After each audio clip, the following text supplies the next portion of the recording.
Gezdik.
olsaydı.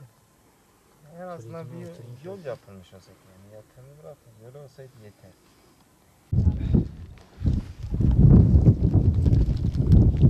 Güzel mi?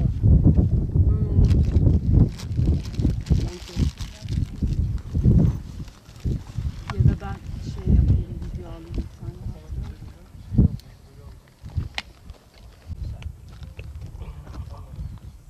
Biraz eğileceğim. Yani açayım şey. Görüntü şey çıkmaz. Sadece arka fon çık. Bir tane de arka fonlu çektim oturun yerden. Öyle de güzel oldu. Merhaba, ismim Hakkı Uğur. Türkiye Dağcılık Federasyonu antrenörüyüm. Aynı zamanda Milli Eğitim'de Adil Cevaz'da okul müdürlüğü yapıyorum. Ve aynı zamanda bizim bir yüksek irtifa ve kültür turu organizasyonumuz var. Buradaki amacımız güzelim memleketimizi, özellikle ilimizi, Van Gölü'nü ve de özelinde de Nemrut Krater Gölü'nü Türkiye'ye ve dünyaya tanıtmak. Bunun için yoğun çabalar harcıyoruz açıkçası.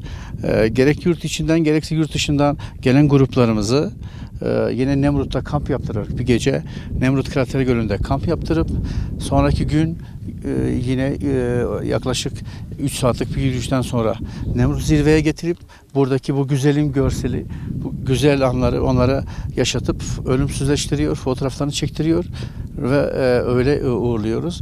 Böylelikle de Nemrut'u, Van Gölü'nü, Bitlis'i, Tatvan'ı, Adil Cevaz'ı, bu ilçelerimizi özellikle turizme potansiyeli olan, çok yoğun potansiyeli olan ama hala aktif hale getirilemeyen bu turizm potansiyelini ortaya çıkarmaya çalışıyor ve insanlara bunu anlatmaya çalışıyoruz.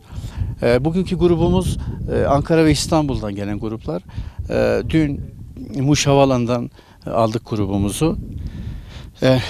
Nemrut'a geldik, kamp yaptık, yemeğimizi yedik. Yine sabah uyandık, 2,5 saatlik bir yürüyüşle Nemrut zirveye geldik. Şimdi fotoğraflar falan çektiriyoruz. Bundan sonra yine devam edeceğiz. Aynı zamanda sadece yürüyüş ve gezi yaptırmıyor. Bölgemizdeki tarihi ve turistik yerleri de gezdirip onları da bir şekilde göstermeye çalışıyoruz.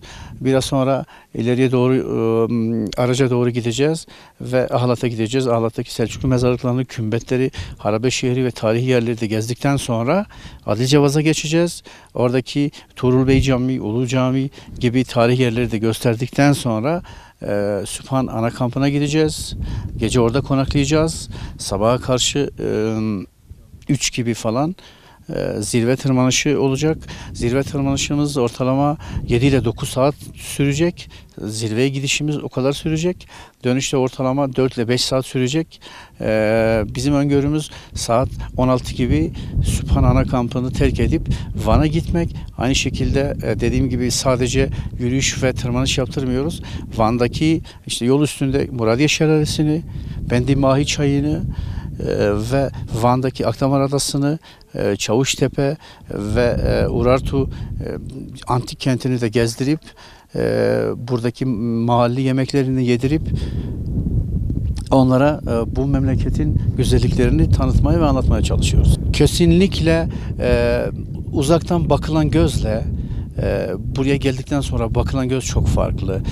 Kulaktan dolma bölgemizle ilgili söylenen bazı şeyler bu geldikten sonra gerçekten utanarak söylüyorlar ve ne kadar yanıldıklarını söylüyorlar.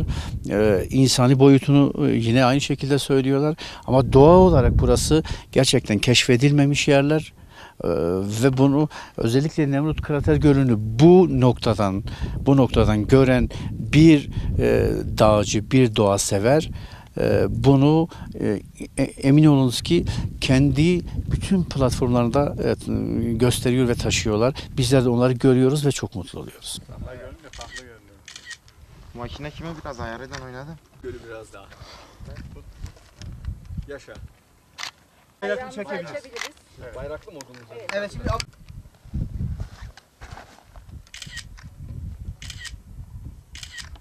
paylaşmayı akşam yapsak. Abi makineyi vereyim mi? Pardon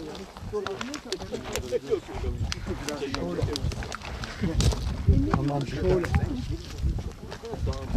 Gerçi haberim olsa siz de böyle.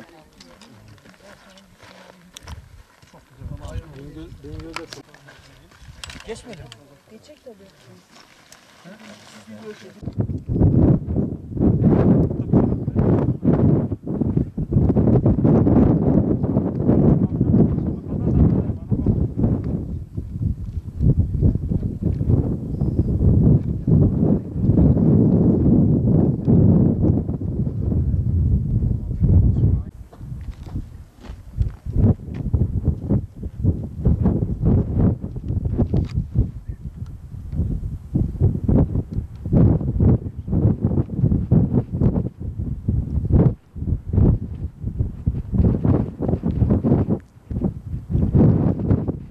Hobi olarak fotoğrafçılık yapıyorum.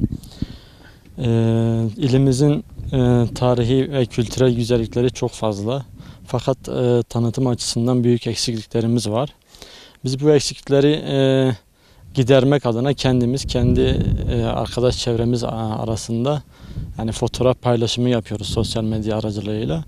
Bugün de rotamızı Nemrut Krater Gölü'ne çevirmek istedik. Nemrut'ta çok büyük, Türkiye'nin en büyük krater gölü var.